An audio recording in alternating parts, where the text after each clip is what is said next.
Let me do this. Full screen this bad bitch. All right.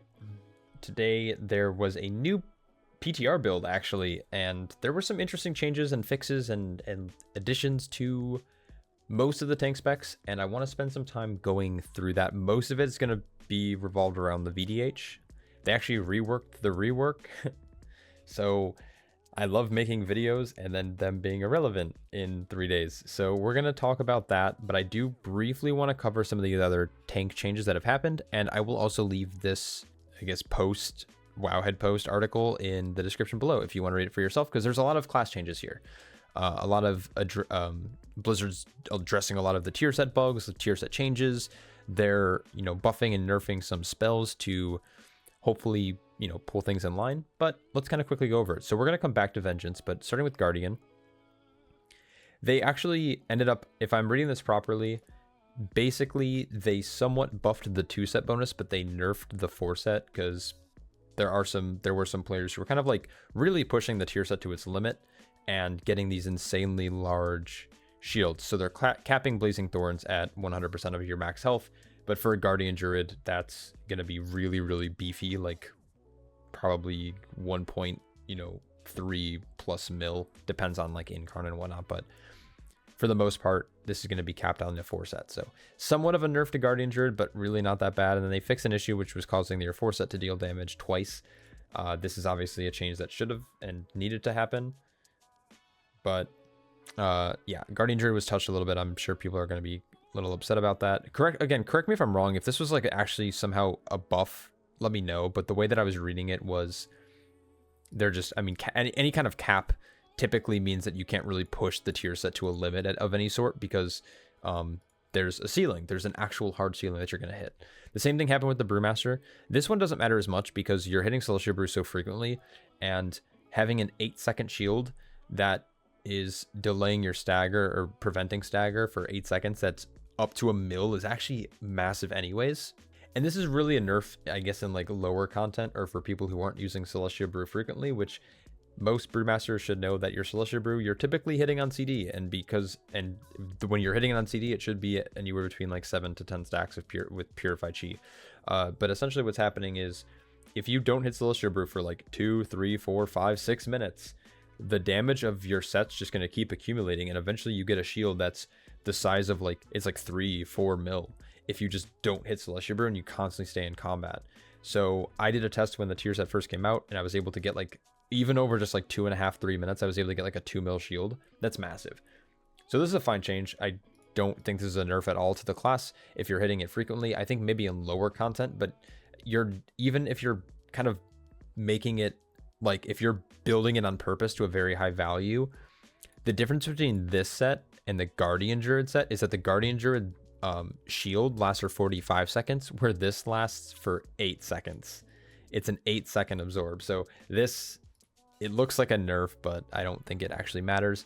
There was also an issue with causing the mastery to scale weird with consecration. I don't know if that was making them stronger than they are or weaker than they are. I'm sure it had some interaction to do with the tier set bonus, the 5-set, when you get an empowered consecration. Maybe that was having an issue with like the spell ID. I didn't look at the exact notes from this. I could try to pull them up, but I'm honestly feeling kind of lazy right now, and I'm very tired after progging Mythic Sark for the last 3 hours. So if you're a super nerdy paladin main and you know what this means exactly, if this was a buff or a nerf, please let me know in the comments below, and I'd like to dissect that a little bit more. Last but not least, interestingly enough, I just read Lerald's article and feedback. Lerald is the guide writer for Brewmaster and for Prot Warrior on Wowhead.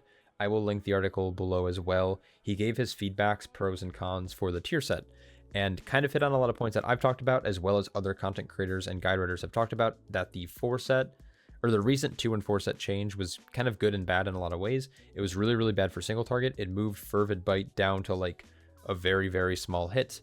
But it made Thunderous Roar have a very, very short cooldown in AoE, down to like almost 30 seconds, like 35-ish, 38 seconds, down from like 51 to 60.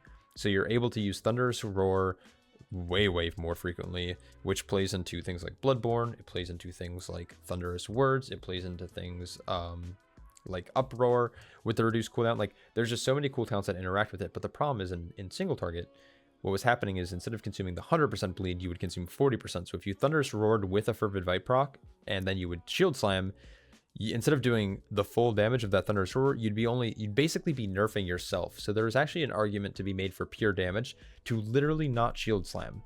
And for anyone who plays Prot Warrior, that's not how you play the class.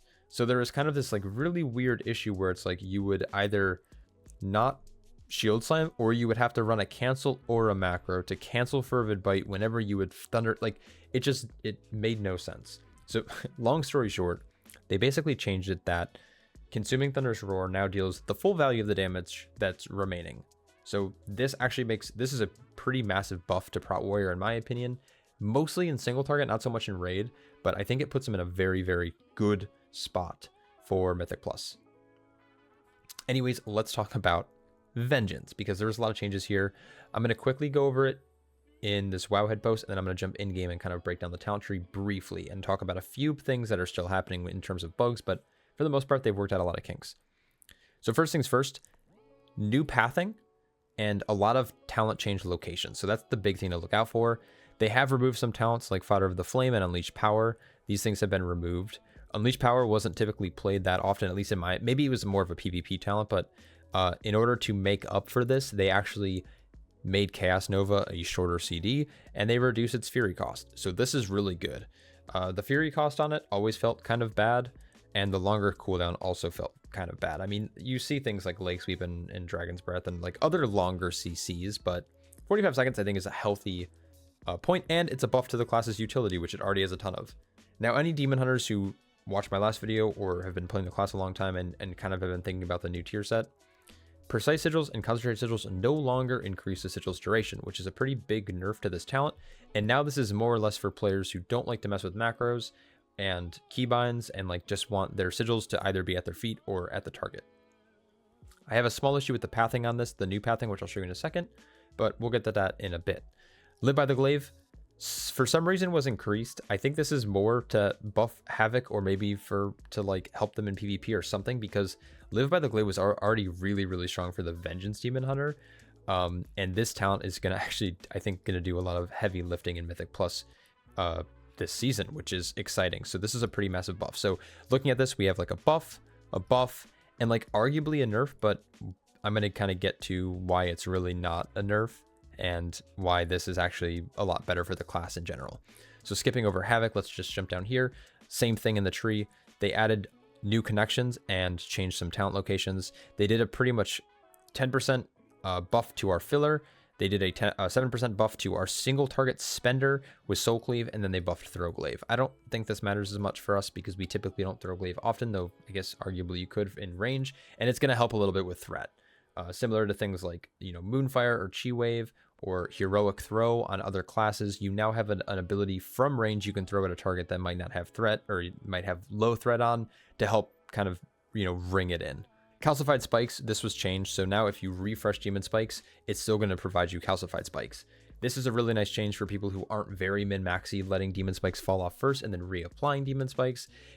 This makes the rotation and active mitigation feel a lot less clunky. But Demon Spikes can no longer manually be canceled, because there were situations where it's like if you wanted to survive a big hit, you would DS cancel DS again to get both Calcified Spikes and Demons up at the same time.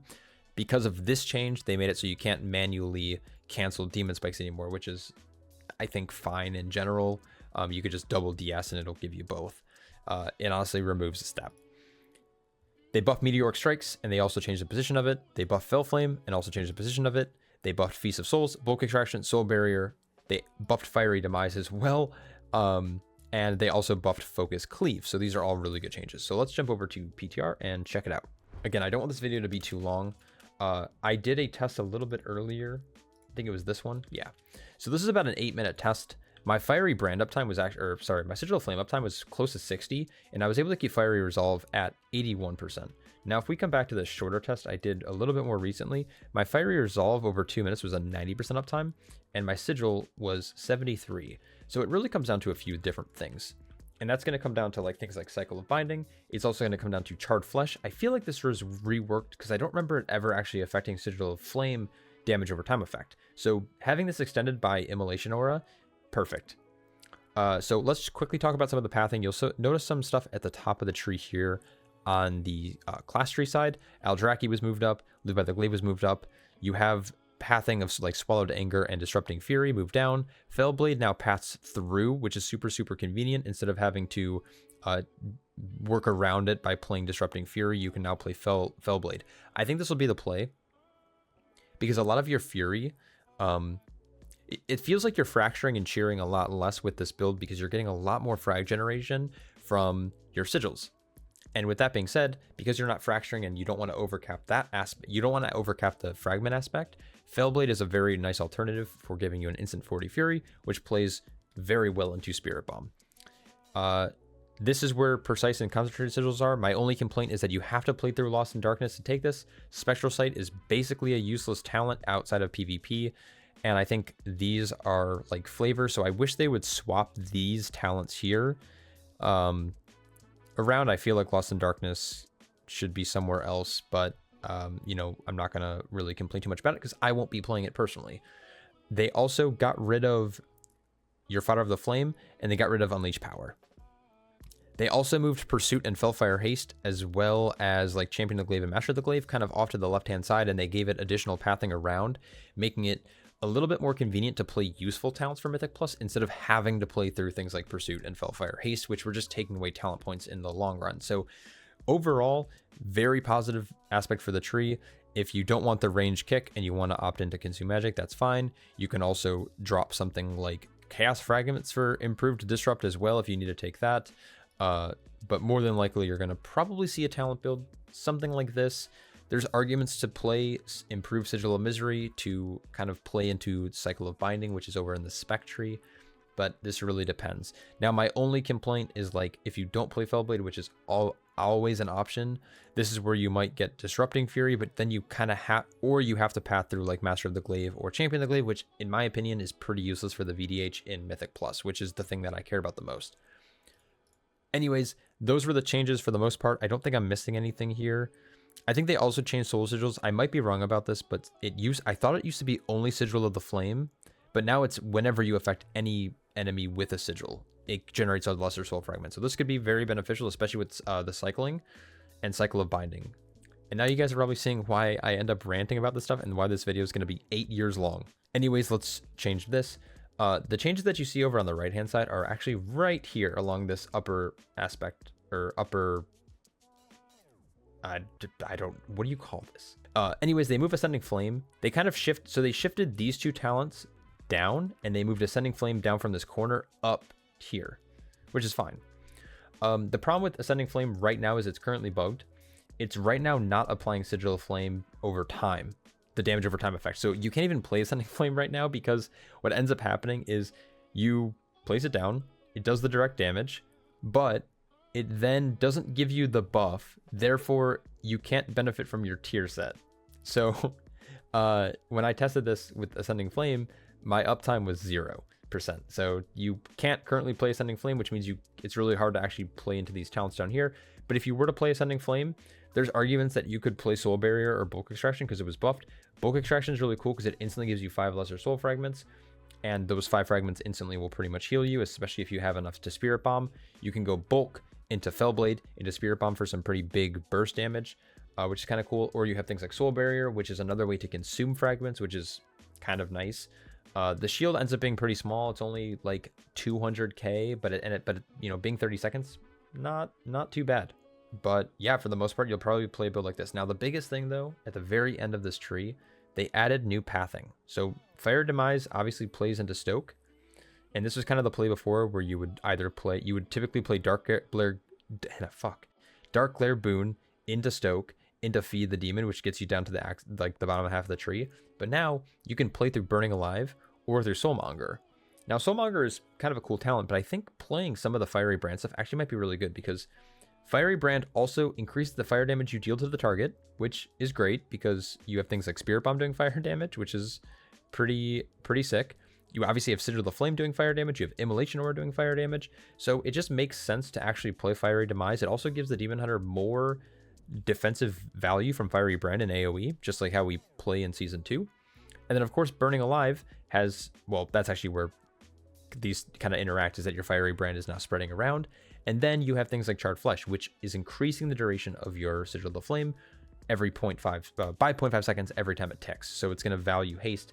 And of course, we're playing now into Illuminated Sigils for the double value, and then Sigil of Chains for the cycling with Cycle of Binding.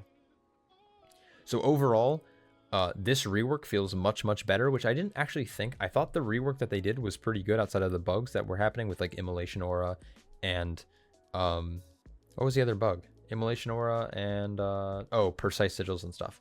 But this change actually makes the class feel even better. I'm really excited to test it out this weekend. I hope this video wasn't too long, and I hope you enjoyed this long-winded rant. Let me know what your thoughts are down below. Based on the attention that DH is getting right now, I'll probably continue making content on it over the next couple weeks, especially going into the new season. I don't know if I'll play it next season, but I do plan on doing a video very soon kind of talking about my thoughts of the tank so far, how they feel to play, and which ones I'm kind of leaning towards. But anyways, thank you guys so much for watching. Hope you enjoyed. Massive shout out to all my Patreons. Love you guys, and I will catch you all in the next one. Peace.